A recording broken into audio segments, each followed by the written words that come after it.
Okay. So, today we're discussing a lecture that John did at some university, I'm not sure which. After watching it myself and trying to make notes, it just sort of, well, my orientation was to try and make it super relevant to RTNAR, or the general project. But a lot of it sort of just seemed like general facts about how, how the mind works and stuff. So I sort of had some trouble making it, I don't know, as relevant as I wanted it to be to RTNAR. So I'm hoping everybody else has got better notes than me, basically. And just for the people who are listening to this later, what's the name of the video? 1 second. It's The Meaning Crisis, Religio, and Religion in the 21st Century by John Vervaeke. Yeah, and when I upload this to YouTube, I'll put a link to it in the show notes. Yeah. So yeah, if anyone else wants to start with their notes, I'd be grateful. I do have a thought I'd like to put on the table, just to kick us off, perhaps. I found it very, very relevant. First, just a disclaimer. I only got through about, I would say, 3/4 of the video. So I haven't completely finished watching it. But one thing that really, really stood out for me was this idea of how the processes that afford us intelligence have a built-in tendency for self-deception. And the relationship to religion that's not a religion for me is how in community there might be, or there is, other ways that we process information, make decisions, do problem solving, a different form of intelligence that can help us counteract self-deception. And for me, I think that's something that's very relevant to religion that's not a religion. Yeah, we've sort of discussed, well, I think John's definitely discussed about collective rationality, and yeah, that's basically the reason that collective rationality is so important.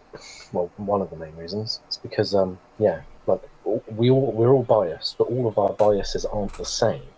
So we can help to correct each other's bias and thereby reduce the bias, reduce a certain amount of bias that we could not reduce by ourselves. And yeah, I'm not sure on the specifics of how we'd set things up on that, but that's...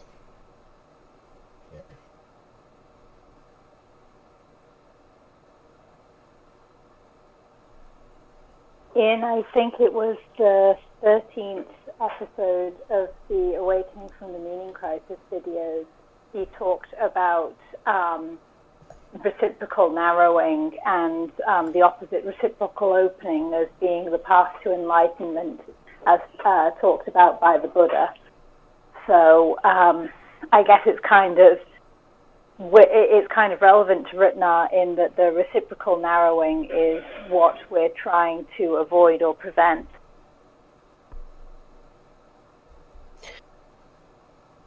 Yeah, and the reciprocal opening that we want to achieve, right? Which I think is interesting to me, that if the idea of intelligence can somehow be transformed from our current way of thinking about it in mainstream society and culture, and that's where, for me, especially the idea of religion that's not a religion comes in, is because of this shared understanding, this shared vocabulary outside of it. Is if we can understand and define intelligence differently than we do currently today in today's meaning crisis, I think it will help create much better affordance to tap into the mechanisms we can use to not only counteract self-deception, but have effective ways of leveraging each other's intelligence, right?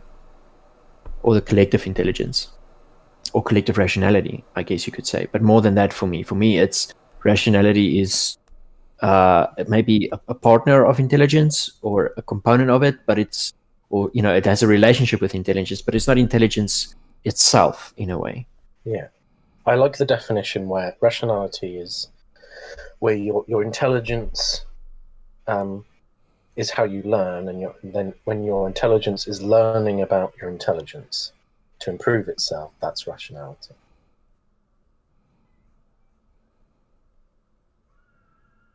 Yeah, I'm gonna paste if that's, well, maybe let me just read it, and then you can tell me if it's okay if I paste it in the chat, just to keep it in front of us. But the quote directly out of the video is: intelligence is about problem solving, and rationality is about trying to overcome the self-deception that emerges out of your attempts to solve your problems.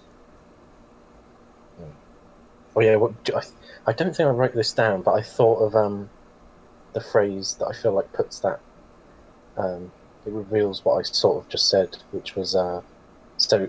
Yeah, intelligence is problem solving, and then rationality is solving the problem of problems of problem solving. That makes sense.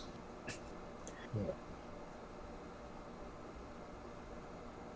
So in terms of the video's relationship with religion that's not a religion, you mentioned at the start of the session that the reason you wanted to use the video was to look at how to apply it in this context of religion that's not a religion, right?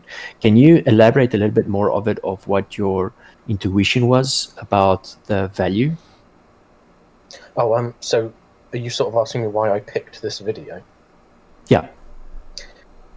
Because it was the second video in the RTNAR playlist on John's channel, and we're going through that. That's literally the only reason I picked it. That's what we're doing. We're going through each video every 2 weeks.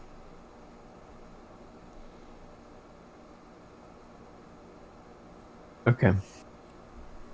So in terms of RTNAR and improving self-deception, I guess, I can see it coming in terms of psychotechnologies that help teach people to better navigate through self-deception. And maybe classes, for example, if there's a Sunday school type situation of, on different techniques of controlling for one's own bias, or helping each other control for bias, logical fallacies and the like.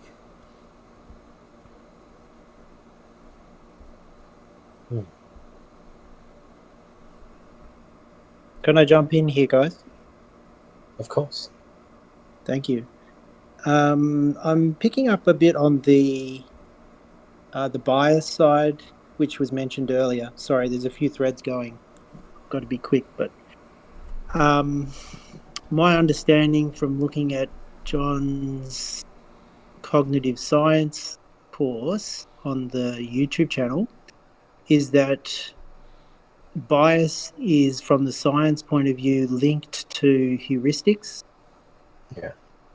So using heuristics like shortcuts, mental shortcuts or rules. Sorry, not rules, really. It's, let's say shortcuts, like maximums. Rules of thumb. Maybe that. Yeah, rules of thumb. That's great. Which is great. It helps you solve a problem. But he's saying that intrinsic to that is the heuristics are freighted with biases. So you get the shortcut, you get to where you're going, but you will then be subject to getting a bit trapped by some sort of bias, which is why he emphasizes, learning those cognitive biases, etc. But he's putting that in the bigger frame of heuristics as one approach to problem solving, going back to what I think Voloskin said about intelligence. I think that was you, Voloskin, sorry. And then the other way of looking at intelligence is that logical, inferential way.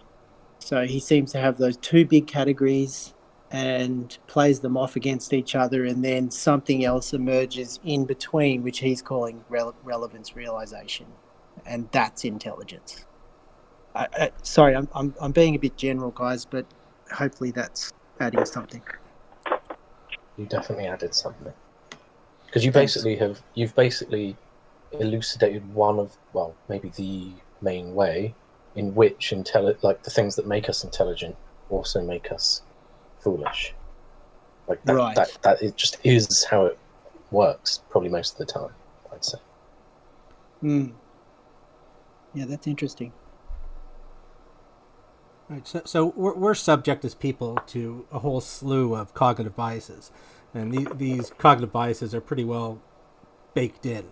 So they're really hard to get rid of, but they can be controlled, at least to some extent, by applying certain techniques. So I mean, for example, meditation can help. Insight meditation and contemplative meditation can help with creating the proper frame. Can help with frame making and frame breaking. Biases related to how we treat one another can be addressed with things like dialogos. So the bias, often, discussions, we have self-deception with how we view the other person, and the dialogos psychotechnology can help address, help make us better at putting ourselves in the other person's shoes, help us really listen to them, not talk past one another, and so on. So we could, you could have other exercises again develop at assessing the proper frame, because we have biases where we zero in on one perspective and we don't see the other perspectives, and we just come too attached. So we could identify just a bunch of these ways we self-deceive, and then figure out what psychotechnologies we can use to help us get better at controlling for them. Yeah. I guess here's this sort of, maybe that's a project. If anyone is or wants to be familiar with the cognitive biases, we could try and work out like more day-to-day real-life examples of where the biases actually make a difference to people's lives. So I can imagine people hearing about all these cognitive biases and it just being like, okay, well, I'm not a scientist, so what does it matter? Yeah. And there's another problem that people think, and I've spent a fair amount of time, say, in the skeptic community, and the skeptic/atheist community, where people think just knowing about cognitive biases is enough not to be subject to them, and that's just patently untrue. I mean, knowing about them helps. I mean, don't get me wrong. Knowing the list of the different types of cognitive biases is very helpful, and that gives you an edge over someone who's never seen them. But it is not enough on its own just to know about these cognitive biases. If you're not actively applying methods to help counter them, then you're probably succumbing to them. It's the third-party effects, right? So that's an effect known in psychology, and you can know that lots of marriages will end in divorce, that you never apply it to yourself. You can know that if you smoke, there's a very high chance you'll die of lung cancer. I know there's a high chance that you'll die of lung cancer, but I don't think that I'll die of lung cancer. Yeah, the cognitive bias is always in one's neighbour's eye.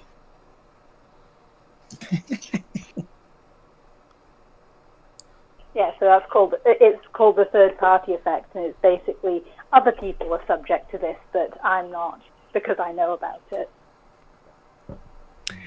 That's really interesting, that exchange you just had. Can I just make a comment there?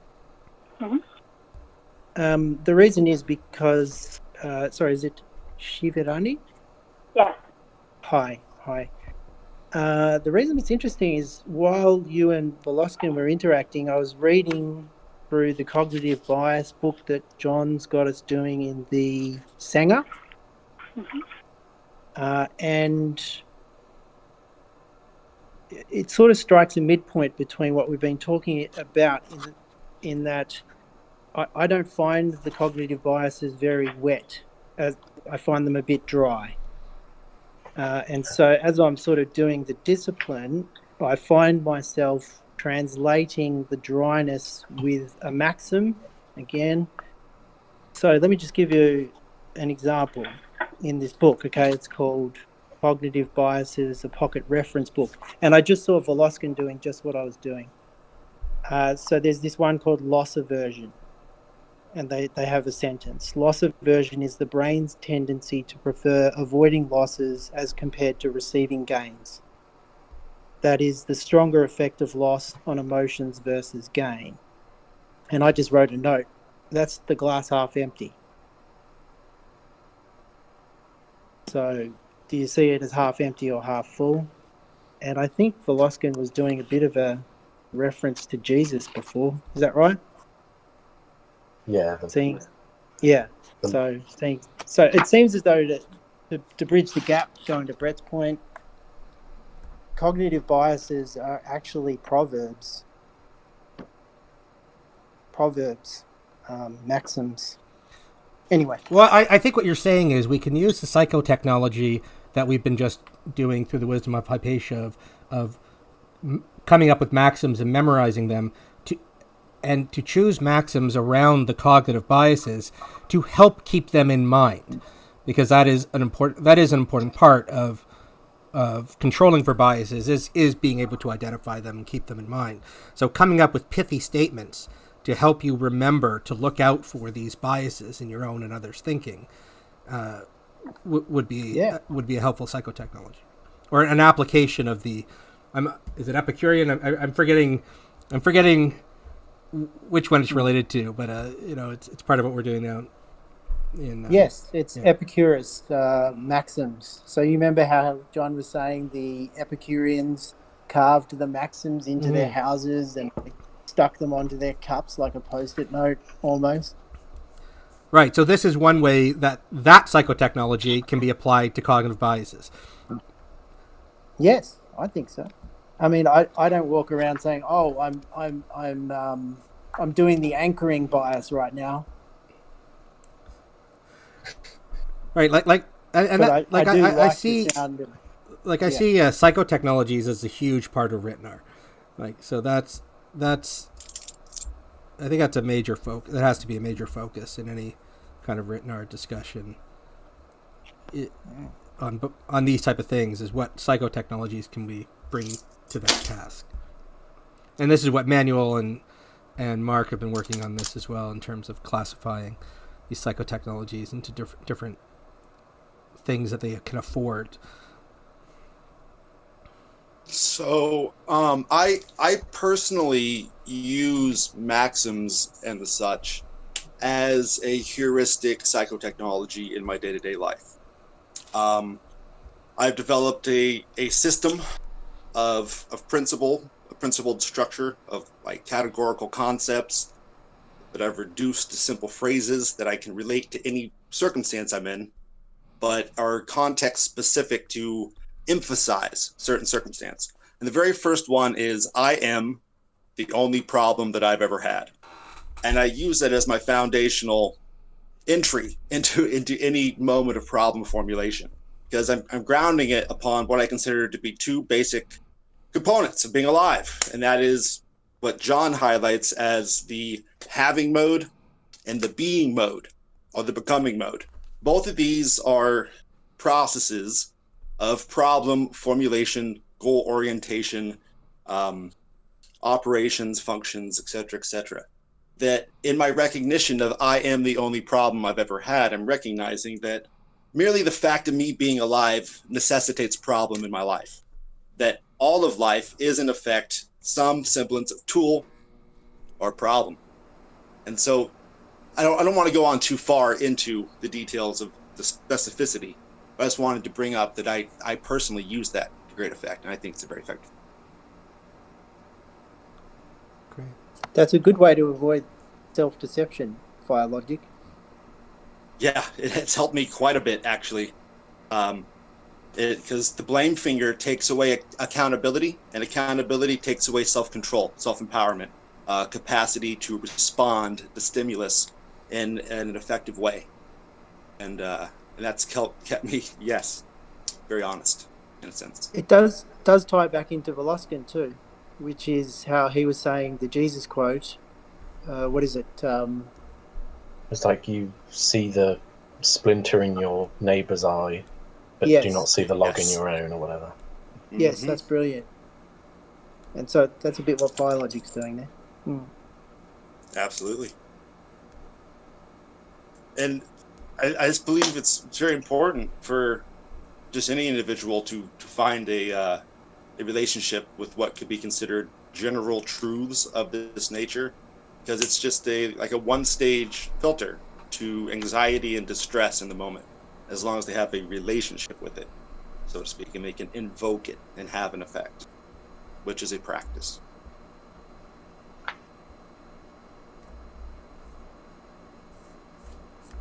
Having a load of maxims would certainly go well with trying to create a kind of RTNAR culture, because we'd all be quoting them to each other all the time. Yeah, but like, I mean, the moment something becomes a cliche, it gets this value judgment, right? Where it's ignored. It's like this idea of, I know the maxim, therefore I am good at applying it or embodying it, which is obviously another cognitive bias, right? Absolutely. Yeah, I'd agree. You might say, oh, yes, I know this maxim. I know this maxim. I know what it means, but that doesn't mean you're doing it. Same way people know that they're meant to drive at the speed limit. I think this is where something that's a feature of some religions is quite interesting, is where they have ceremonies or celebrations where it's about savoring the meaning of, even if it's symbolic meaning or metaphoric meaning, of, let's say, certain maxims, right? And it could be an enacted maxim, not necessarily, one that's just a bunch of like a proverbial phrase. And that can counteract this effect of saying, oh, something just becomes a cliche, because it's not about recognizing, oh, I'm familiar with the maxim, but it's about making sure that one has a first-hand experience of what it means to embody the maxim. And that's how things like ceremonies, rituals, those types of things can perhaps be very powerful. Yeah, and even more than that, right? You have to have an embodied sense of the relevance, right? Like just having a rule somewhere, right? Like in fancy colors and with a picture next to it is not going to help it, right? It's just a rule, right? You need to get there, right? You need to see why the rule is important. It's no use just to have the rule. That's interesting. It makes me think of how John quotes Harry Frankfurt and talks about bullshit, and how we have to learn how to not bullshit ourselves, and how that might be something to watch out for with maxims. So, yeah. I'm sorry. Please go ahead. I want to agree with everything that's been said, but I also want to just put forth an additional psych technology that I utilized in that specific maxim previously, because maybe this might spark something useful, is that I have an actual device that that I attach to my wrist and that interacts with my hand, that creates a problem in my life. And in the wearing of it, I have these rules that I notice immediately if I'm not following, because I'm not adhering to this, because this thing becomes a problem. It starts getting caught, getting in the way, and it's a wheel of metal on the end of a paracord. So I have to adapt to this additional element of articulation in the freedoms of my body that is constantly occurring on this pre-attentive level. Because if I'm wearing it throughout my day, I've just added an intentional problem to my life. I have reformulated the problem of self to have an additional freedom of enactment that I must adapt to. And as I build rules of adaptation, these must adapt to the pockets of the moment. Because if I want to use this hand, I not only have to mitigate the problem, but I have to find a way to mitigate the problem in such a way that it develops a harmonic with the way that my hand can grasp object and engage with my life.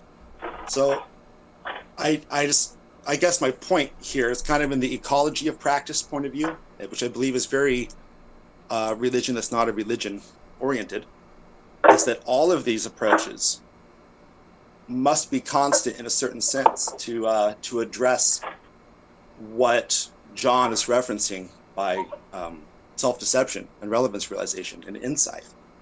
That there are fatal flaws in each individual approach. Period. And it's. I mean, am I wrong in the assumption that the goal here is to find very specific psych technologies that can access all of the part of a person, so to speak, and then to formulate an ecology so that people can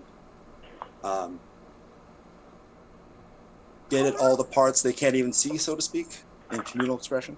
Sorry, Shivarani, Well, I think we're we're getting still a lot at the of beginning, noise so from we're you. still trying to formulate the problem completely. But that's the end goal. No, I think the goal is, at least where I and Mark are going with this and with this schematization that we're trying to do, is we're trying to generate certain affordances with a certain practice, right? So if you're right, we don't have to fix everything, right? We cannot fix everything. People run into problems in their lives and they need fixes for the problem. So what you want to do is you want to have a way to recognize where your problem is in an efficient way, and then find a way to deal with it that's adhering to your personality and your specific situation in relation to time and attention and all that stuff, right?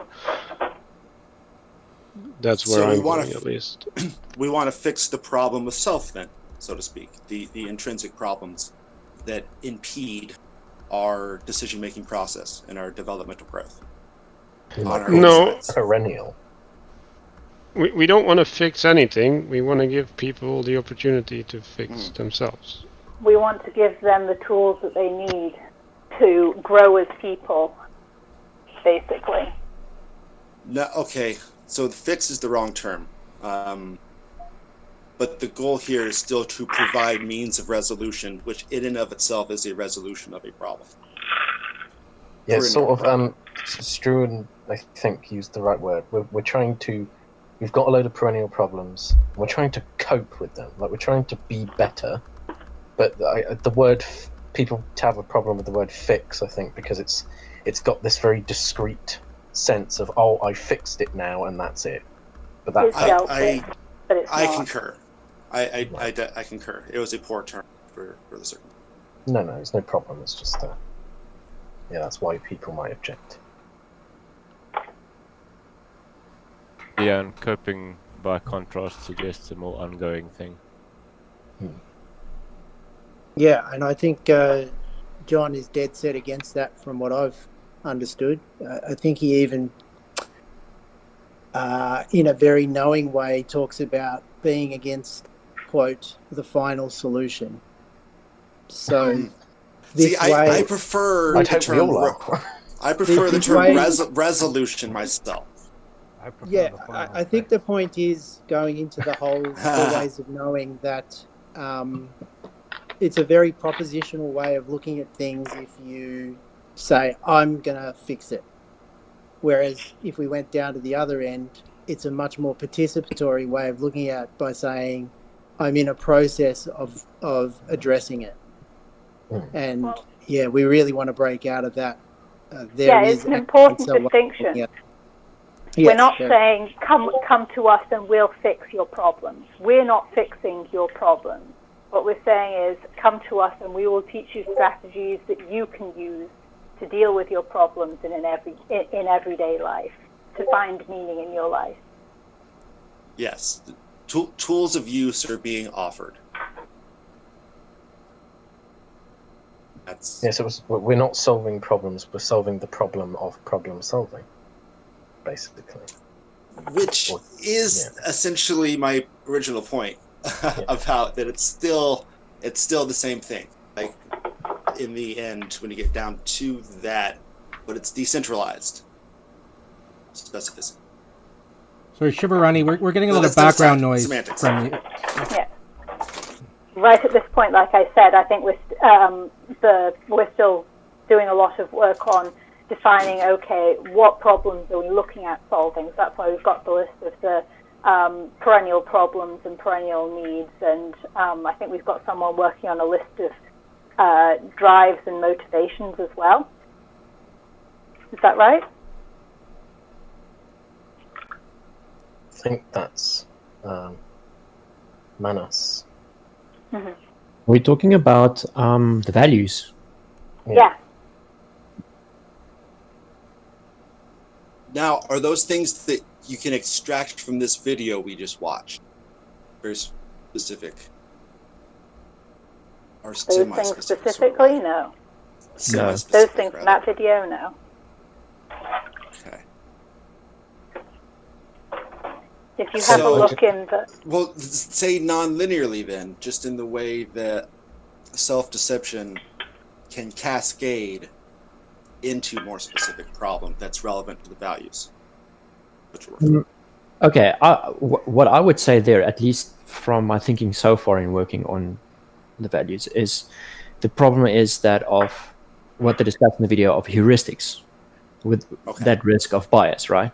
So in the RTNAR text channel, I posted some examples of just trying to figure out, if for lack of a better way to put it, the structure of values. And perhaps a better way to word it is to say the heuristic of values. For example, it's good. Self-preservation is a good value. If you can take care of yourself well, that has a lot of benefits. You can be a productive member of a community. But what happens when the community is under serious threat? Then the opposite of self-preservation starts becoming an affordable value, which is self-sacrifice, right? Like the warrior archetype, and saying, I'm going to fight for the survival of my collective, as an example. And those two things are polar opposites on a bias, or should we say a heuristic of what is the appropriate thing to do, or what is the quote unquote right thing to do, what is the relevant thing to do. And that's what I think makes values kind of a little bit fun to play with and work with, because it's not the values themselves that feels like it's meaningful. It's really the space that values live in, if I can put it like that. The space of heuristics and this is application of the value. virtues. Like, why are we talking about values and not virtues? Is there a distinction there? I was going to say, like, what you called values in that thing you posted, like, it's literally a virtue. Like you're describing Aristotelian style virtue, where it's finding the relevant spot between the extremes. So I'm absolutely open for updating my, how should I say, the way that the kind of vocabulary that I'm using, the definitions and stuff. But the reason I want to shy away from the idea of virtue is because I want to make space for a lack of a better way of saying it, the dark side of things, because it has a space, right? Because of the bias, because of context. Now, one might argue that, but that's what virtue does. It already brings that context into being. But I think there's a little bit of stereotype or stigma when you talk about virtue, right? There's this archetype of the good and the light and the hero archetype, right? Not as opposed to, let's say, the renegade, or the rebel, which also has a place, right? And I'm feeling like if I stay away from that, maybe just my subjective meaning that I'm linking to virtue, if I try and stay away from that, I can make space for a more comprehensive view of values, or whatever we're talking about. Manas? Can I ask a question, Manas? Of course. Thank you. In the virtue framework, there's not an opposite, but there are two poles of vice, right? With your values nomenclature, what is the alternative?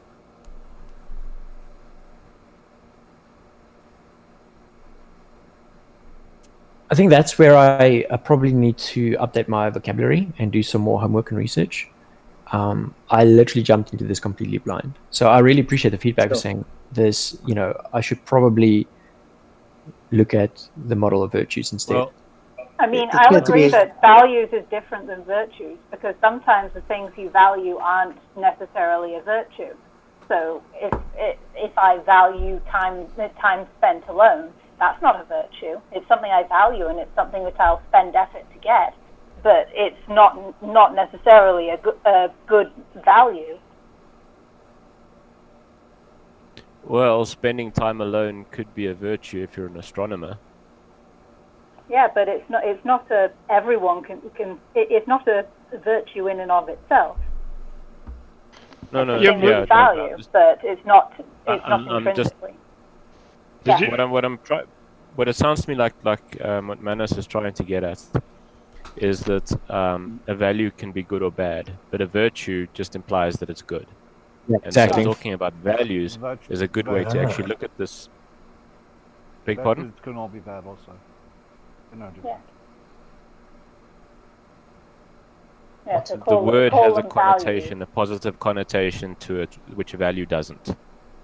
Yeah, so call them values, and then we can say what a virtue can be. Like a virtue can be double-edged. All virtues can. Hence the golden mean. I'm not sure what the. Yes, exactly. Yeah, By the way, I don't Manus, think that picking is really useful for the point that Manus was trying to make. Sorry. Yeah, I do want to encourage you, Manus. It's not meant to be challenging, but encouraging. Like even to work with your proposition, maybe the opposite is something called an unvalue. I don't know. It wasn't nitpicking. It just happens to be true. That's why morals and virtue ethics are so notoriously fraught. well, if the opposite is something you'd value, is something that's worthless to you. Wow, I guess there's the opposite in the terms of worthlessness, but then there's like disvalue, where you like I value, for the sake of argument, I value happiness, but I disvalue suffering. But I find things that make no difference worthless. I think one of the things that I like about the idea of values as opposed to virtues is that the idea of value has this component of it that's about motivation, whereas virtue does not. Virtue is more like a idealized goal state, so to speak, or embodiment of an idea, not necessarily this sense of being like it doesn't have this dimension of motivation behind it. So it feels like it's a little bit removed from. Okay, I just want to reset the frame, because if we're talking about this in the context of RTNAR, like how does value seem to be personal and thereby irrelevant? Well, there's two ways we can look at that. So one is we could say part of RTNAR would be cultivating virtue. For example, John's structured the Dialogos exercise. The actual exercise of Dialogos to focus on talking about virtues, and one of the goals of that is to help promote virtues in our lives. In terms of value, I think what RTNAR wants to do is help so that's cultivating relevance realization, and it's helping us pick the right values, the best values, the most relevant values to value. And that's the cultivation. That would be a virtue, by the way. But okay. I think what Manus is, one of the words I use to describe what I think Manus is researching is like temperaments. So, like my temperament is very solitary, and then there'll be someone who's got a temperament where they always want to be with other people. Obviously, that's just like a temperament. But the virtue would be when you're seeing these two temperaments and you're finding the right place between them. So it's like the value is like I value solitude in that sense, but then virtue is more normative, right? Can I pick up on that too? Sorry, after you. Go ahead. That's fine. Well, I did want to feed into that because again, there's sort of a midway point, which is you were talking about temperament, Voloskin, just now, and Manus is looking at temperament, and there's someone else talking about Aristotle. I'm not sure who, but as I understood it, Aristotle is calling a virtue a disposition. Some people call it an excellence of the soul, etc. But it's also, I think in Greek, it's hexis, which means a disposition, which might also be considered a temperament. Just throwing that in there. we need to perhaps just move away from discussing, and this is by no means a criticism of the discussion that's happening. It's very useful and valuable and insightful. But I just want to avoid the problem of going back and forth on semantics and be clear on the meaning of what we're saying. And I think that's why some people were saying, this is what I mean with virtue, and this is what you mean with virtue, and this is what we... So just to maybe make it clear what I mean with values, is kind of recognizing this process of cultivating virtues, right? And for example, something that's part of being human is one way of looking at dealing with our problems and getting out of, getting unstuck, is becoming aware of, let's say, for example, shadow archetypes, right? Like ways we behave, like, for example, behaving like a victim or behaving like a child. So the victim is like, I'm powerless, I'm the victim of something outside of myself, right? The child is not accepting responsibility or anything like that, as an example. So what happens is they've got payoffs, right? So let's look at the. I want to use an easy example with the shadow archetype of the idea of the prostitute. And the idea of the prostitute says, like, okay, there's something that doesn't isn't aligned with my values or my integrity or the way I would prefer to do things in a very, in a way that's aligned with who I see myself as, my values, my virtues, my identity. But I'm going to do it because there's a practicality or pragmatic side of it. For example, I personally work in an IT job, right? But I hate working in an IT job. I don't find it meaningful at all, but it pays well, right? So in a sense, what I'm doing is I'm prostituting myself in that sense as a shadow archetype, right? Now, what is the value that comes out of that? For me, the value that, and it's about being responsible, financially responsible, right?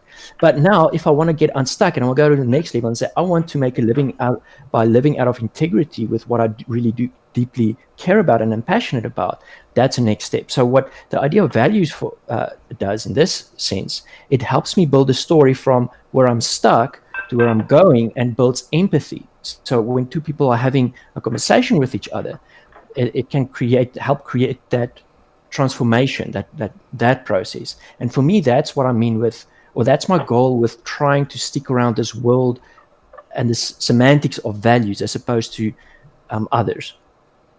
I hope that's helpful. Yeah, so just to put that in context, and first, sorry, Shivarani, we're getting a lot of background noise. Are you able to mute when you're not talking? Yeah, sorry. No problem.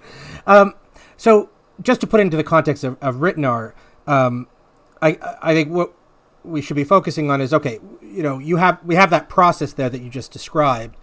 How do we structure that to help people figure out their own values? Their own relevant values.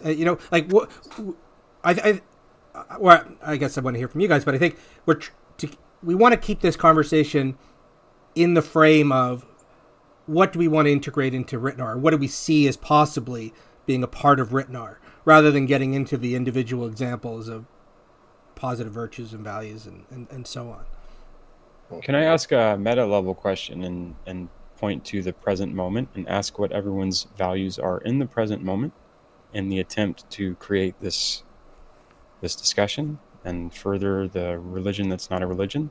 What values are you bringing currently, or what virtues are you looking for currently to do this process in conversation? My immediate thought is that the answer to that would be so vast that I cannot even begin to answer that. It feels like there's just so many values operating at once that it's not very easy to even say it. Well, why should we listen to you, Voloskin? Let me ask that. Because I might have a good idea. I think to Tyler's question, just to be helpful, my value is encouragement. To trying to look for the good in what other people are saying, trying to seek to learn so that something grows. Beautiful. I'd say mine is contextualization. It's to help bring a certain perspective on things to see what value we can get out of the content. Yeah, one of the values I'm trying to bring here is to focus on RTNAR specific and what what we want to get from it, rather than so staying on topic, I guess, or in the right frame and context. I'm with Brett. So if we were to stay on topic, where do we wind up? Well, the idea is that we don't know that, but it's probably going to be helpful. What I see these sessions as brainstorming sessions, and wisdom of the crowds, getting a lot of ideas thrown out, and hopefully then narrowing them down to the best ideas and proceeding with that. So the values that are discussed and the topics either are going to be in agreement with what we already have within us or disagreement, right? No, it's not about what we have within us. Like, it's an external project, right? Like, we need to facilitate something in the world, right? So, and something can be useful to that facilitation, or it cannot be, right? So, I don't think it has anything to do with what it's One step further, though. You're hoping it to be useful in what regard? For the informing of our actions or our perspectives? Well, we're not there yet. Like, that's not relevant. It's kind of creating the building blocks to get there, though, right? I mean, in this specific context, in this moment, in this video, in this discussion, the golden thread I see pulling through is one of the things that's talked about in the video is the theme of self-deception, the value of, and it's interesting to me that, as a collective of the participants here, it was brought up, this idea of talking about the temperaments, the values, the virtues, and I think how those two things are connected, for me at least, is to use the idea of understanding and recognizing the mechanics of values and the how they work as a way to deal with self-deception, as a way to get out of that. And that's so I'm in disagreement disagreement there, because that's not how most people operate in the world. Well, that's the point of RTNAR, right? It's to provide an alternative to the way most people do things in the world, so that they can make progress. No. Like people, like people don't have the capabilities you're requiring from them. So if you want to build a system on that level, that's just going to fail. I beg to differ. I mean, I think my personal experience in therapy as a patient is that's kind of what happens. It's the stepping stone effect. Yeah, and you're really smart, and other people are not that smart. That's built into the process of what the therapist is using, is giving out of a place of empathy, a place for these different values that can come up. So instead of a person feeling, let's say, judged, or they feel wrong, or they feel they're missing something, or they have to, like this artificial side of it, which will not bring transformation. There's this, it's like building salience in this transformative process by recognizing through empathy the different, can I, for example, use the term, the payoffs that unhealthy behavior gives, and say, oh, that's why I'm doing it. And it helps get to the root of an issue, and it recognizes a value. And then that allows the processing to shift from being parasitic processing and reciprocal narrowing happening to, being able to get a better handle of those things, and then develop a better tool personally to transform. And that's my experience. I'm not disagreeing with that process and the possibilities of the process. I'm just saying that that's not going to work pragmatically. Guys, because we're not solving the problems for them. We're giving them the tools. So would that therapy have been as effective if the person had just said, all right, here's all of this information, here's all of these books, go and read them and figure out what your problems are and what pitfalls you're falling into, and figure out for yourself what parasitic processing you're using, and figure out for yourself how to break it. Yeah, creating tools for people to do that, right?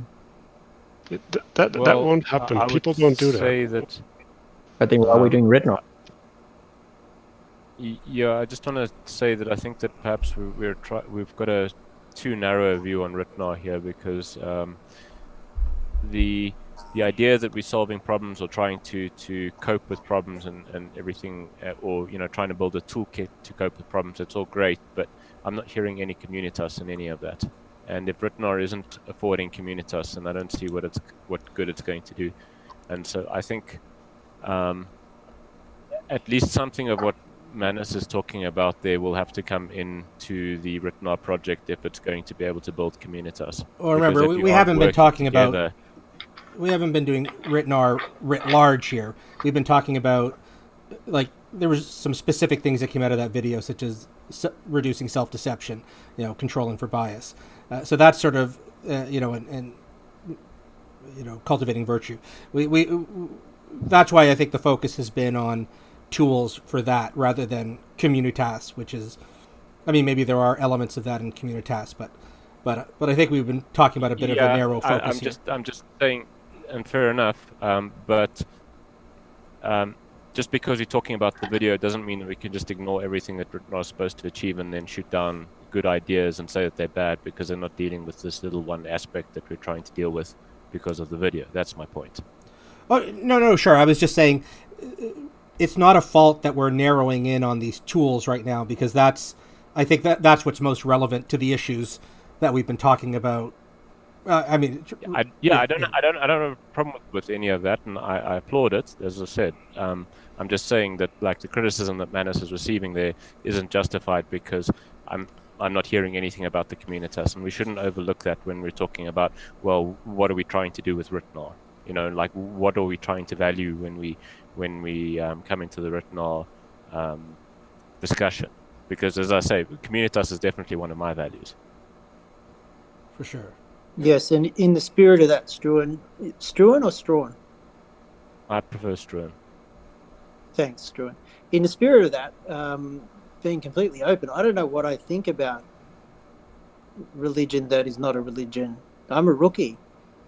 So there's a perspective within the communitas of this conversation in terms of a frequency. Some people are really deep into it.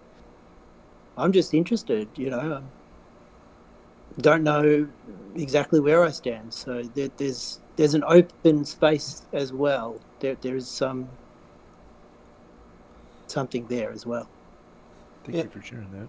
Yeah, no, and I appreciate that perspective. Though I think for the purpose of these sort of committee type meetings, I think we should just take, unless we're going to have a talk on just is RTNAR good in itself, is just start from the assumption that yes, we're trying to make a go of RTNAR, or at least explore it and go from there.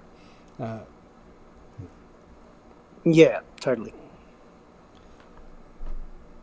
Like it's easy in these conversations to get up on these general topics of just what is virtue and what are values, but maybe I'll just bring it out to the group. Do we want to really just focus these meetings on sort of much more pragmatic? What would we specifically do? What can we imagine doing in a RTNAR specifically for these things? I prefer that level of conversation as well, Brett. Something that could result in action. Not necessarily, but small enough stuff that if we decided to take an action, then we could. Maybe we need to restructure a little bit and have one discussion, macro level, and then play around with lower levels, then back to macro over and over again. Change scales back and forth. We're in the presence of other people. This is a bit of a community in the moment. Is this satisfying everyone's desire to be in communitas? If not, what is missing? It's not the purpose to be in communitas. Like, let's please get off that train. Like, we're here to have a meeting, and a meeting is not for communitas, right? We can have a different event, and then we can have communitas in that event.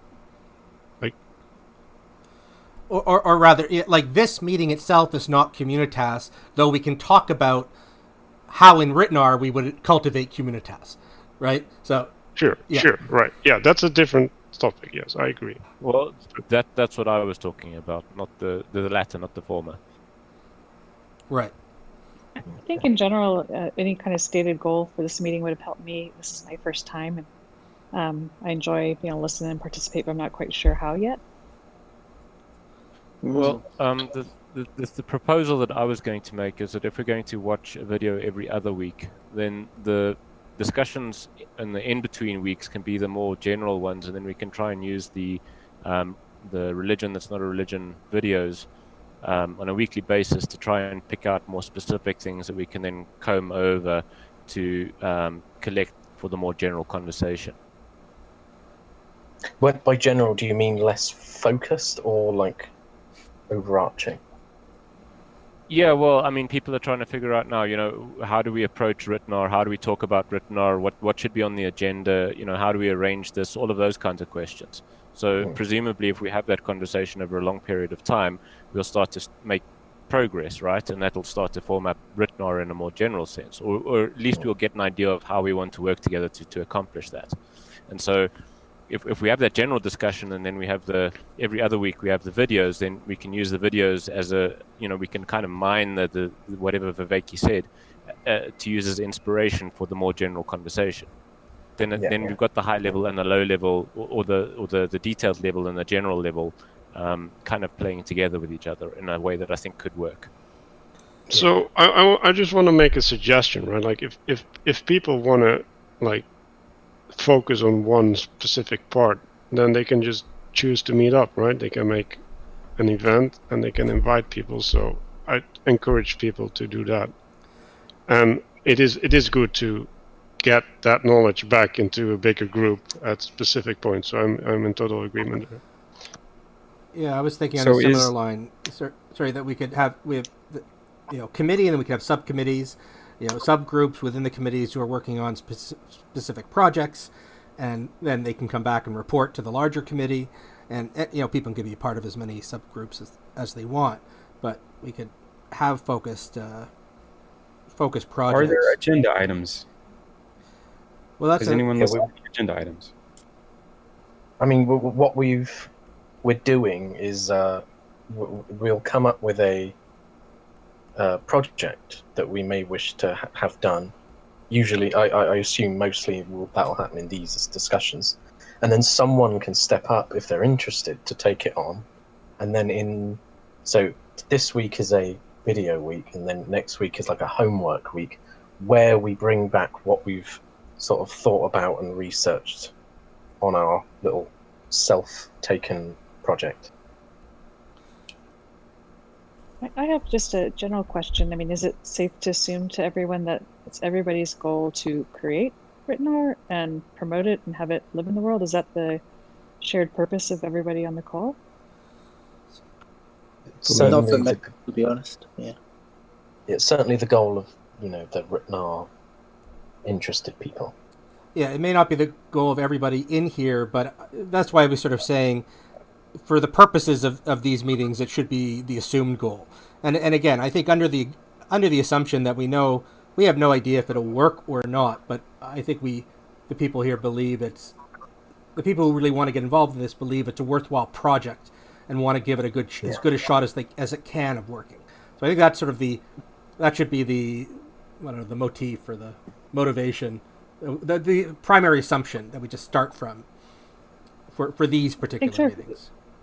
Yeah, thanks for clarifying that, because just coming in, maybe this is useful feedback, but I wasn't sure if this is more of just an intellectual pursuit, part of the larger understanding of all this material versus maybe more of a pragmatic attempt at making something really happen in the world.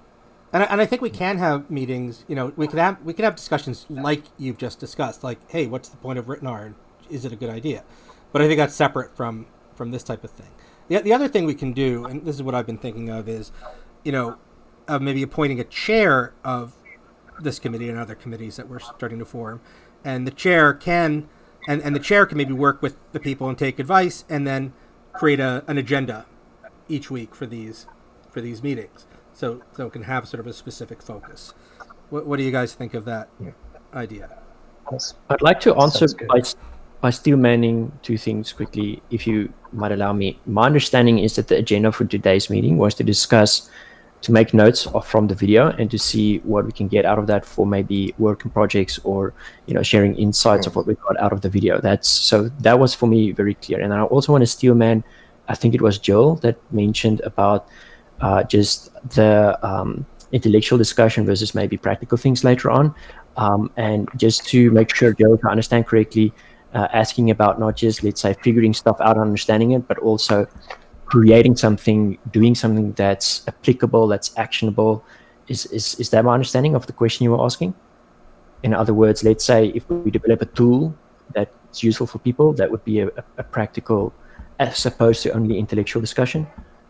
Yeah, or even to take it to like an extreme, let's say that there was already a solution out there. Is this the same group of people that would are so motivated they would, you know, clean the toilets and mop the floors to put it out there? Or is this the group that would like to stay more in the intellectual realm and be contributors to the idea space of it, for instance? In other words, the framing of RTNAR, right? I think it's more that I think it's more a question about the way I'm listening to people speak to these topics. Sounds as though they already spend time thinking in this space, so their contribution would be considered idea contribution, or, you know, there's like I'm not sure if this is like an altruistic group of people who do whatever it takes, you know, or they'll do what it takes within their wheelhouse, I guess. So I think you go first. Yeah, I think that this will be slightly more theoretical along the lines that you've described, but what we're doing here isn't the only thing that the server's doing. There are lots of other practical projects that are ongoing where people are actually trying to put the stuff into practice. So you get both. But the emphasis, I think you will find most people would be more interested in the idea space. But the idea is, I think, to work with the ideas in such a way that we can develop practices, which then you would see in other places, not necessarily in the RTNAR discussion anymore.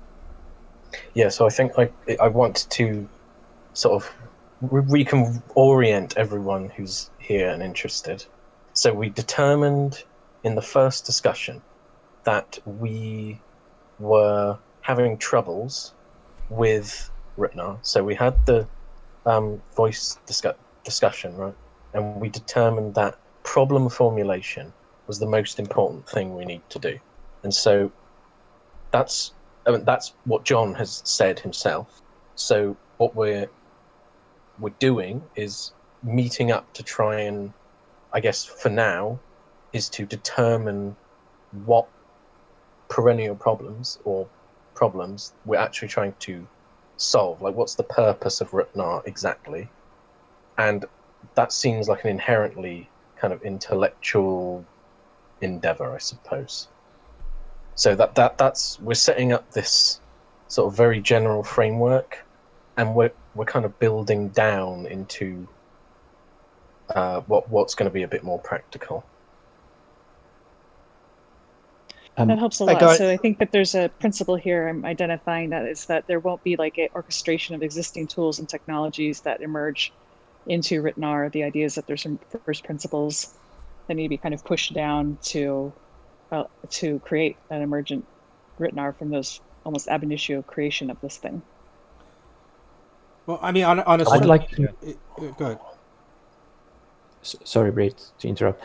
I'd like to actually say that if that is the case, like I'm hoping it's not, then I would like to help change that to incorporate things that might be useful and valuable. Like, for example, one of the basic ideas of the Awakening from the Meaning Crisis series is to make use of the existing psychotechnologies, right? And move away from the problems like dogma, for example, right? Of old ways of thinking. So definitely about, I think, using what exists and what's useful. I hope I'm understanding that right from my point of view on RTNAR's intention. Yeah. So what we determined, as Alaskan said in the first discussion, was we don't have a full idea of what problem we're trying to solve with RTNAR, because it's not just one problem. There's a whole bunch of other problems. So what we're doing is, first of all, we're looking at formulating the problem, and getting a clear understanding of what problem we're trying to solve. And at that point, we'll say, okay, so what existing psychotechnologies do we have that can help solve this problem? And okay, what rituals do we already have that can help solve this problem? And what kind of things do we need to create still? So if you think about it, it's a multi-step project. The first step is basically, if you think about when you get a group project, when you're assigned a group project in a class, and you're told this is what you need to do. We don't have the this is what we need to do. So we're getting the this is what we need to do, and then we're taking that and using those aspects to figure out, okay, how do we do this? What needs doing? What needs creating? What do we already have? And just to point out what someone also mentioned, in the rest of the server, there's a lot of stuff going on where we're putting psychotechnologies into practice and experimenting with rituals. So we've got the we started with yoga in the morning and meditation, following John's course. We're going through the wisdom of Hypatia now. We've been experimenting with Lectio Divina. We're going to be moving into Dialogos. So we've got a lot of things going on where we're playing with the serious play of these of the psychotechnologies, for example, that John and others have mentioned, and so there's a lot of practical stuff going on too. So I encourage everyone to participate in those, because I think the ecology of practices has got to be, I think, at the heart of practical RTNAR. And so in some respects, I see the activities going on in the Discord as RTNAR, like at least a prototypical RTNAR. Like we're doing it. Do we have a sense of how we're going to come together, Brett? Like, what happens when Manuel and I disagree, like, strongly on a topic? Are we going to arm wrestle it out, or how is this committee going to come to the great thing about the approach that we've been taking to this and to the ecology of practices is that it's not a dogmatic approach. We want to identify psychotechnologies that afford certain cultivatory goals, and we don't all have to agree on this is the one, this is the right one. So for example, there's a billion different meditation practices. If you're doing a meditation practice and you're following a particular school, that's great. You don't have to follow John's course or the other course. Probably we want to have some agreement, on, writ large, that we want to, get better at relevance realization. But we can have different ways of achieving that, and that's not a bad thing. And then hopefully we'll figure out over time which techniques, psychotechnologies are better and which are not as effective, and some might be effective for some people and not for others. I'm not sure, did that get at your question? I actually, this all helps so much. I have what I'm hearing, or maybe what I'm proposing even, I guess, from listening to John Vervaeke's series so far. I'm about 3/4 of the way through. There's so many lessons of where things go wrong. And I'm almost wondering if this group would be almost like trying to establish a criterion by which you could discriminate what should not be RTNAR, or where it might be perhaps a missing point, or missing a critical dimension, something like this. I like that formulation. That's a good orientation, yeah. Welcome, Phil. Hey, I'm just listening. And did what I say get at what you were getting at, Tyler, or? Sort of. I do have some very large questions with regards to what product it is that we're going to try to create here at the end of all of this discussion, right? Sorry, can I just stop us here? Because I've realised we're just sort of going further and further into this meta discussion of what we're doing, when that's probably appropriate for next week. Do we want to return to the video, seeing as that's like the purpose of this discussion? Like, is anyone? The video is the purpose of the discussion? Yes. It So alternates. that's the agenda item. The agenda item is to Discuss watch. the video, yeah. Yeah, I've got to go, Voloskin. That's where I was jumping into the conversation. I didn't really have a really strict understanding of what's happening in this channel, so I apologise to you, Manuel. I think you've got a lot of work going on, in particular with Brett and other people about definitions and so on. So apologies for anybody to wasting time and so on. No, you haven't It's wasted in time good at all. faith. It's been great. No, but Thank you. really, I think it's probably my fault because I forgot to put in the announcement that that's what this was about. So it's mainly my fault for that. Well, I'm going to keep at it. I really appreciate everyone's spirit, and I wish everyone a great day, and hopefully we'll talk again soon myself. So have a great day. See you guys. Take Cheers, care. Julian. Thanks, guys. Bye. So I just want to clarify the disagreement with you, Tyler. Right? Like, I'm not against talking about social structures or whatever, right? But you need to do it at the right level, right? You cannot do it at like, what do you want? No, it's like, what do we need? That's a different set of questions. Oh, Yeah, this is not about the video.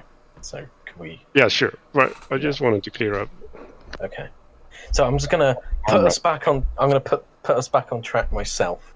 I thought that there was a really deep relevance to the chessboard analogy that John described, where so you've got this problem that you're meant to solve, which is whether or not you can put the dominoes on the chessboard and cover every square without having a domino hang over the edge. But the way to solve it isn't to just kind of brute force it, but you've kind of got to step back and then start thinking about, I'm not sure how to put it. Has anyone got any sort of thoughts on this? Transframing. It's changing frame. So, like if you think about it in terms of the even and the odds, or that there's equal number of blacks and whites on the board. Yeah. So you're just seeing it in the same problem in a different frame, and it's only that way that you can easily come with the solution, because the other solution is combinatorially too explosive. Like our best computers, I don't know, would take years doing it or something like that. I found that example really useful as in what feels like is happening in the academy a lot today, that you have a lot of momentum around approaches to ways to solve complex problems, in the sciences, and that you might have this other frame, but when you present that other frame, it might be considered naive if it's not as complex and machined, kind of. And I think that's a really interesting point to feel into in terms of what it would take to these kind of shifts in perspective to do better sense making. Yeah, I was like, I thought, like, sort of taking that or mental orientation might actually be really helpful for RTNAR, if indeed we're not already doing it, because I'm not sure we're not already doing it. Well, yeah, because I think one of the things John has said about that is you can't just tell people think outside the box. That apparently doesn't work. Yeah. You have to get them better at shifting frame, better at zooming in and zooming out. I wonder if you actually asked them, instead of saying think outside the box, if you said, where is the box? If that might actually not be more useful in helping people to get the solution. Sorry, just to clarify, we're talking about the 9-dot problem, if anyone doesn't have any idea what we're talking about. I was actually just listening to episode, I'm pulling up my Spotify right now, 7 or 8 or something, I'll know in a second. And he was talking about something at least related to this, where he was saying that instruction that's too harsh and also instruction that's too ambiguous are both not useful. There is some insight research that has shown that, and I can put references in the discussion later. I have to look it up, but that do show that there are a quality of problems where you can teach the quality of move it takes to think outside the box. They can teach insight through a kind of meta process, which I think is really hopeful. That sounds extremely useful to us, because we would definitely want to incorporate that into RTNAR. Well, from speaking from memory, John mentioned there was they used transcranial magnetic stimulation or whatever, and they could actually there's like a left hemisphere to right hemisphere switch when insight occurs, and they were using the magnets to basically stimulate the same parts of the brain. And when they did that, I think you said the solution to the 9-dot problem went from like 0 to something like 25%. It was something crazy. So there's definitely something along those lines that we really can use in the form of transcranial magnetic stimulation. Right? Yeah, but basically they apply strong magnets to your brain. So you're saying we should just take magnets and just put it in our head all the time? Yeah, that's probably a psychotechnology. yours for only $99.99. Get an MRI. It's like Murphy's laws of combat. If it's stupid but it works, it isn't stupid. So we basically hook people up to the transcranial stimulation machine, and then we go, okay, think about one of your problems, and then we just stimulate them. No. Yeah, exactly. Who needs? Well, I guess we've just got our ecology practices now. That's one of the practices. If you've got a reference for that, could you post it, please, so that we can have a look at it? I don't remember where it was. I'm sorry. No, I meant, maybe John, was it Jill who mentioned who was talking about it beforehand? Yeah, I'll post that. I'll post that to the discussion thread. Thank you very much. Yeah, that'd be really helpful. So Veloskin, so just to guide us in how you wanted to take up this discussion. So we have this issue, of transframing and the, whether it's a 9-dot problem or the chessboard problem. How should we deal with that in this meeting? See, that's the thing, I don't know. It was just it occurred to me, like, the way that works, because it feels like a lot of the time, even when we're actually problem formulating, I get the sense even I am just sort of butting my head against the problem a little bit, because there is a combinatorially infinite number of ways, like, to approach the problem, and we couldn't possibly test them all. So, but taking that step back and looking at, like, what's all the moving parts, I guess. Obviously, it's, the analogy doesn't involve moving parts, but it's like because I would never think to look at that. I would never think to look at these things, but there is kind of a mindset in which I would, if I knew to take it on. Yeah, like breaking.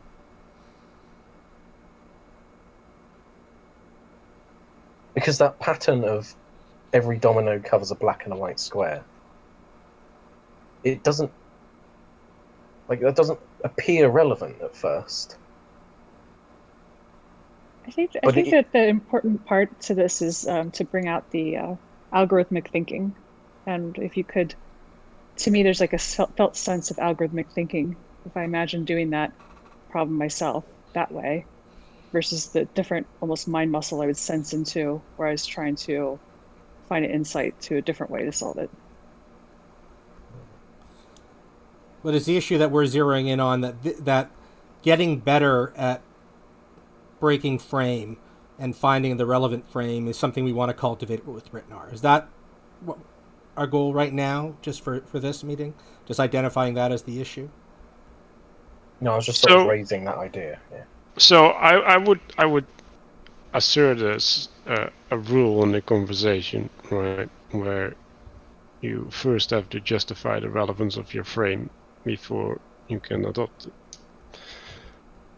and then at least we keep back the tangents, because I don't think it's so much an issue of getting in the wrong frame. It's getting lost in the rabbit hole. That's the evil doer. So what would that look like? Are you speaking to my comment? Do you want me to speak to the relevance of my comment? No. I'm just saying this as a rule, right? If we want to improve the way this conversation goes, or written conversations in general, right? Like it's useful to justify what you're planning to do, so that everybody's on the same page, and then we can first discuss the relevance of the thing you're trying to do before you're trying to actually like lay out the whole plan.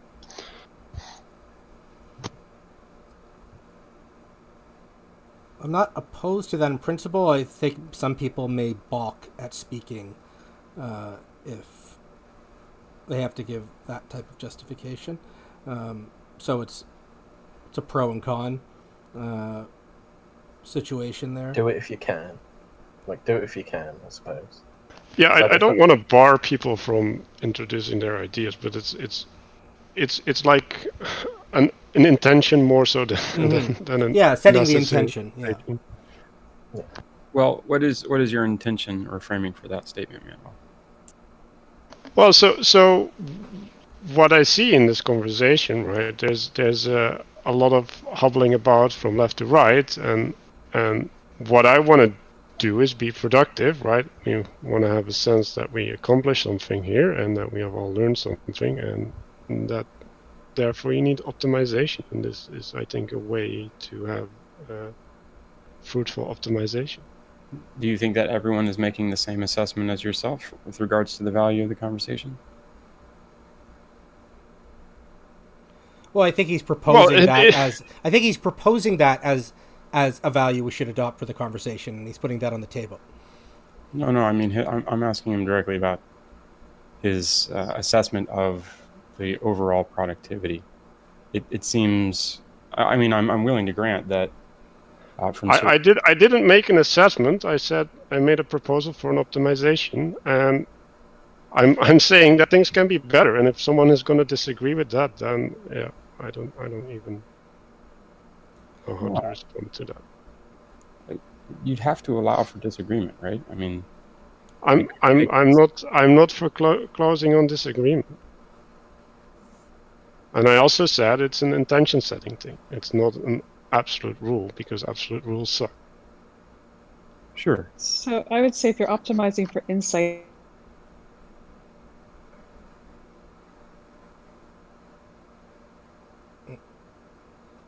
Joe, I'm not sure if you're still talking, but we can't hear you. The internet ate her. It's okay. Yeah, and I was just raising that question of, like, how do we... And it probably merits spending a little bit of time on just figuring out how we... And I think you have. I'm sorry I missed the first two meetings. But just how do we want to approach these? Like, if we're going through a video, how do we want to approach it? Is it just identifying... So we've identified, for example, now the issue of transframing and breaking frame and getting better at switching frames and identifying what's relevant. Is that as far as we want to go, and now we move on to the next part? Or do we want to explore more, for example, how we would do that? How do we want to go? How do we want to approach this in this type of meeting?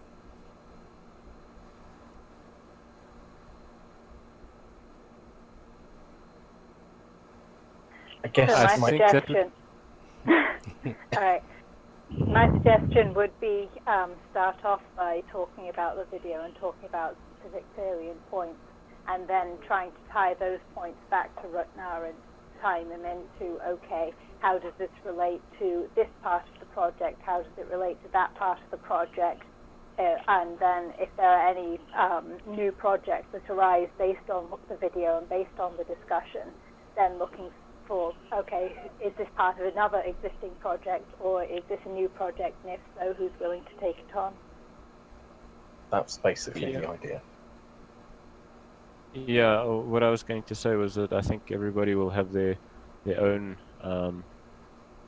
ideas with respect to what's important in the videos, and so the idea was that people could just take notes, and then they would share their notes for discussion. Yeah.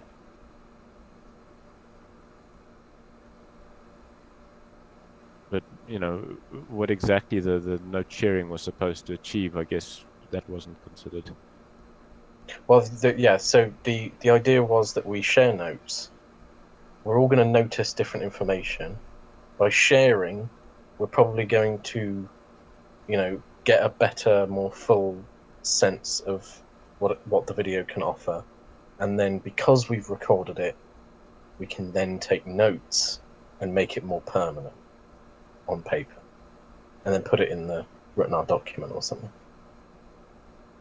I have to admit, though, it's actually kind of difficult to take notes of these videos because, in many cases, John is saying the same things to different audiences, and so there's a lot of repetition, and so you actually get used to a lot of the things that have been said, and you don't really notice them or think about them, to take notes. Like, I watched the whole video, but I ended up not wanting to write anything down because I was like, well, I've dealt with all of this. What is there really to discuss? And I'm not sure if that's the right attitude that you should have towards this content, or if the more familiar RTNAR people will have that experience. I don't know, but it's an alarming possibility, I guess. I definitely had some trouble putting down worthwhile notes, but I guess this is the value of the newbies, because they'll see it more freshly. Yeah, and come to think of it, if I'm looking at the playlist, I think it's going to be very different, because that was a talk, right? The first video was a conversation. So I think the conversations will actually be easier for note-taking relative to the talks. We might even want to maybe just, look at the list and maybe consider beforehand whether or not the video is even worth considering, worth talking about in the first place. Definitely I don't know if we want to do that kind of... Yeah, but then, I guess the question is how do we go about doing that quality control? I think it's fine just to go with, let's just go with conversations rather than lectures, because I would bet that lectures are probably generally just going to be giving us, general stuff. What we already heard, in other words. Yeah.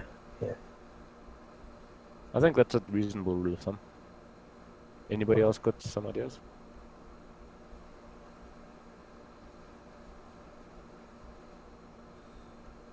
And of course, anybody else got any notes they want to share? If you can. I didn't do notes for this week, but I will in the future. Okay. Well, I mean, we have been at this for 90 minutes, so, the entire video was only an hour. So, yeah, what I might propose, and it doesn't have to be in this time slot, but to, instead of watching this stuff alone in preparation, organize a watching party, and then you can just discuss it and take notes together, so Yeah, I'm not saying don't do that, but I like the idea of us being able to mull it over a little bit for a few days before we discuss it, because we can. There's relevant ways things connect, right? That you're not going to be able to just come up with on the spot. Well, what about you could have a watch party before the conversation and then split those up? Well, also, there's nothing saying you can't have watched it a few days before the watch party, right? The watch party doesn't have to be a fresh watch. It could be just the platform for bringing everything up. So watching these videos more than once is not a bad idea in any event. So you can do your first.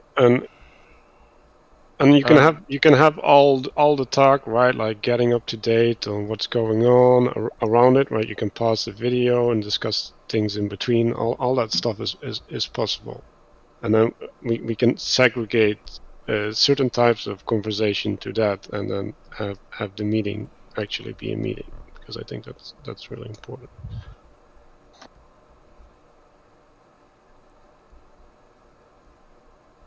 So I guess in light of I want to kind of try to qualify my previous statement, which is that the reason I brought up algorithmic thinking was referring to another point John made. I'm not sure if it was in this video or a different video, but that the algorithmic thinking is non-convergent, whereas heuristic thinking is, and that would there be a felt sense of that, and would that be part of RTNAR to be able to have a part of the practice around trying to detect these two versions of exemplified by the chessboard problem as a practice?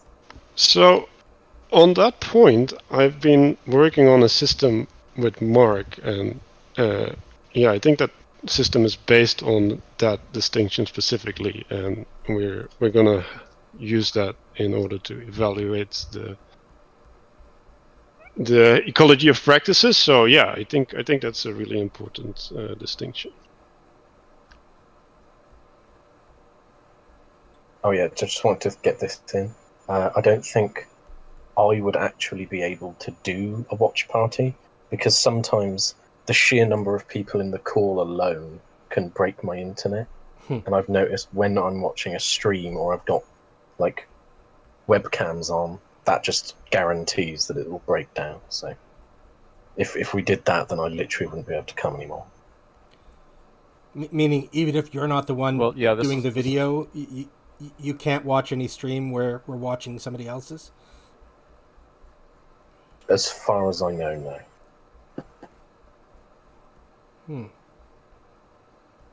Yeah, so this is actually why I wanted to separate the watch party from the actual discussion. I think there should be two separate events. I agree, and there's a website you can use if you don't want to use a stream and it's like watch together or whatever. Then you can have everybody on the same part of a video. Yeah, we can use watch together. That might be a way. Although the only downside is if we're recording it, because it might be interesting for people to watch. You know, like commentary videos. Would it show up in the stream too? Wonder if I could use OBS or something to have them both. I don't know. That's complicated.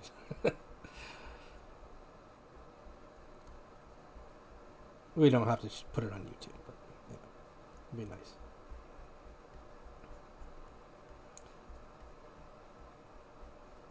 I don't know. I think if you're doing a watch party, then you're just having, spontaneous reactions. It's probably better not to record that kind of thing. I don't know. Maybe I'm just.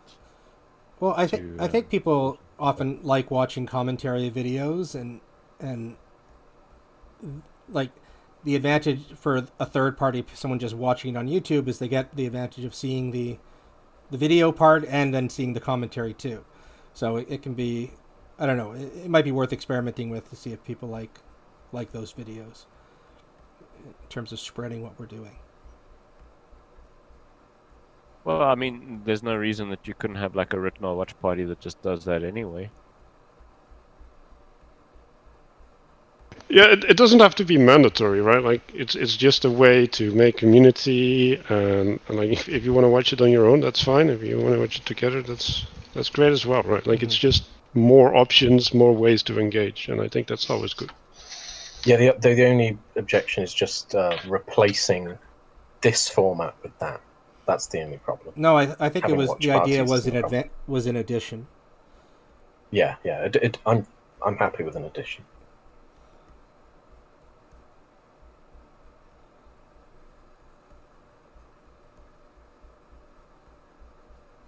So yeah, I think we've basically done with the whole discussion of the video now, so